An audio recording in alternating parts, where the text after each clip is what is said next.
வணக்கம். நமக்கு சில நேரங்களில் இந்த ஓயாத வறட்டு இருமல் ஏற்பட்டு ரொம்ப தொந்தரவாக இருக்குங்க. குறிப்பாக ராத்திரி நேரங்களில் இந்த இருமலோட அளவு ஜாஸ்தியாகி ரொம்ப தூக்கம் இல்லாமல் கூட கஷ்டப்படுத்துங்க. இதுக்கு இயற்கையாக தீர்வு இருக்கான்னு கேட்டோன்னா, தும்பை டீ ஒரு நல்ல நிவாரணமாக இதுக்கு இருக்குங்க. இந்த தும்பை டீயை எப்படி தயார் பண்ணுறது, அதுக்கு தேவையான பொருட்கள்னு பார்த்தோன்னா, ஒரு கைப்பிடி தும்பை இலை பூக்களோடு இருந்தால் நல்லாயிருக்கும். அடுத்து ஒரு ஸ்பூன் அளவுக்கு பொடி செய்த சுக்கு, ஏலக்காய் 1 அல்லது 2 எடுத்துக்கலாங்க. ஒரு ஸ்பூன் அளவுக்கு வெல்லம், நாட்டு சக்கரை அல்லது கருப்பட்டி ஏதாச்சும் ஒன்று எடுத்துக்கலாம். இந்த தும்பட்டியை தயார் செய்கிறதுக்கு முன்னாடி இந்த தும்பச்செடியோட மருத்துவ பயன்களை பற்றி சுருக்கமாக நம்ம பார்க்கலாங்க. தும்பச்செடி காரத்தன்மையை கொண்டதுங்க.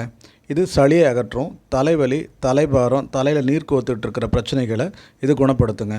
ஒற்றை தலைவலிக்கு இது ஒரு சூப்பரான மருந்துங்க. வறட்டு இருமலை குணமாக்கும். இந்த தும்பச்செடி சளி, இருமல், காய்ச்சலுக்கு மட்டும் இல்லைங்க, வேறு நிறைய மருத்துவ பயன்களும் இருக்குது. ஒரு சூப்பரான டிப்ஸு வீடியோட கடைசியில் சொல்லியிருக்கேன், ஸ்கிப் பண்ணாமல் பாருங்கள். இனி நாம் இந்த தும்பட்டியை எப்படி தயார் பண்ணுறது அப்படின்னு பார்க்கலாம் வாங்க. ஒரு பெரிய பாத்திரத்தில் 300 மில்லி அளவுக்கு தண்ணி எடுத்துக்கலாங்க. அதோட நம்ம இந்த அலசி வச்சுருக்கிற தும்பை இலை, பொடிச்சு வச்சுருக்கிற சுக்கு, ஏலக்காய் எல்லாத்தையும் சேர்த்து 100 மில்லி அளவு ஆகிற அளவுக்கு நல்லா சுண்டை காய்ச்சி நமக்கு வடிகட்டி எடுத்துக்கிட்டோன்னா நமக்கு தும்பட்டி ரெடிங்க.